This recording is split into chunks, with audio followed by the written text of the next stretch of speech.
तो बच्चों, आज मैं आपको सुनाने जा रही हूँ 7 परियों और राक्षस की कहानी। बहुत समय पहले की बात है। इंद्रधनुष नाम का एक पर्वत था जिसे सारे पर्वतों का राजा माना जाता था।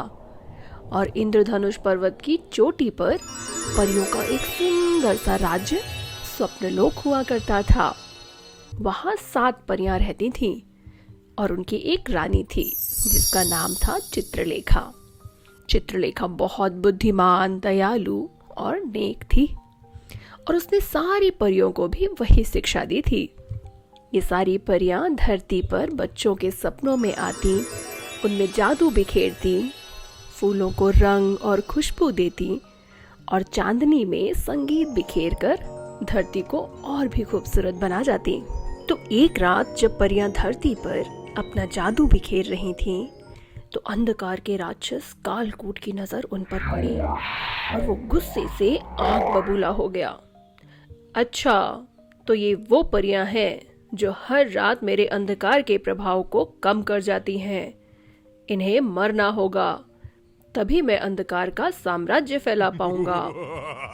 कालकूट असीमित शक्ति वाला बहुत ही शक्तिशाली राक्षस था। तो अगली रात जैसे ही परियां धरती पर आईं, कालकूट ने उन पर हमला कर दिया। एक एक करके सारी परियों को बंदी बना लिया और उनकी जादुई छड़ी छीनकर फेंक दी। उसने स्वप्नलोक पर कब्जा कर लिया और अंधकार में ढकेल दिया। अब स्वप्नलोक में बस परियों की रानी चित्रलेखा बची थी। जैसे ही उन्हें आक्रमण का पता चला, उन्हें ऋषि का दिया हुआ वो श्राप याद आया कि जब भी परियों की जान खतरे में होगी, उन्हें धरती लोक का एक छोटा बालक ही बचा पाएगा जिसका दिल सच्चा हो और वो बहादुर हो।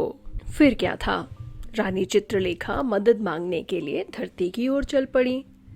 वो धरती पर पहुंची ही थी कि रास्ते में उनकी नजर एक छोटे बच्चे विभू पर पड़ी, जो अपने साहस और बहादुरी से एक बूढ़ी अम्मा को चोर के हमले से बचा रहा था।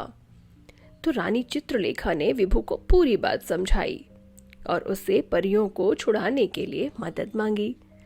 विभू ने भी मासूमियत से कहा, अच्छा, तभी मुझे कुछ दिनों से परी दीदियां सपने में मिलने नहीं आती।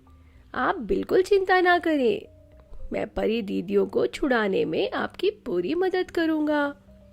फिर क्या था, विभू और रानी ने मिलकर परियों की छड़ी ढूंढना शुरू किया। उन्हें आग की घाटी पार करनी पड़ी, हवा की पहेली हल करनी पड़ी और झील के जल के राक्षस से भी लड़ना पड़ा। मगर सारी मुसीबत का सामना करते करते उन्हें आखिरकार सारी छड़ियां मिल ही गईं और वे कालकूट की गुफा में पहुंचे। कालकूट उन्हें देखकर चौंक कर बोला, तुम यहाँ तक आ गए तो निसंदेह बहुत बुद्धिमान हो, लेकिन अगर तुम सच में पराक्रमी हो तो बिना तलवार छुए मुझे हरा कर दिखाओ। विभू मुस्कुराया। उसने अपनी नन्ही नन्ही आंखें बंद की और कहा, अंधकार तब तक ताकतवर है जब तक उसे कोई चुनौती ना दे। रानी चित्रलेखा ने उसकी बात सुनते ही अपनी शक्ति से उजाला फैलाया। रोशनी इतनी तेज थी कि कालकूट की अंधकार की शक्ति आखिरकार पिघल गई। राक्षस धूल बन गया और सारी परियां आजाद हो गईं। स्वप्नलोक फिर से रंगों से भर गया और अंत में परियों ने नन्हे विभू को सपनों का रक्षक घोषित किया और ये वादा किया कि अब वो उसके सपनों में जरूर आएंगी और फिर से धरती पर वैसा ही सुंदर नजारा होगा। तो बच्चों, आज की इस कहानी से हमें क्या सीख मिलती है? ये कि अंधकार तभी तक शक्तिशाली है जब तक हम रोशनी से डरते हैं।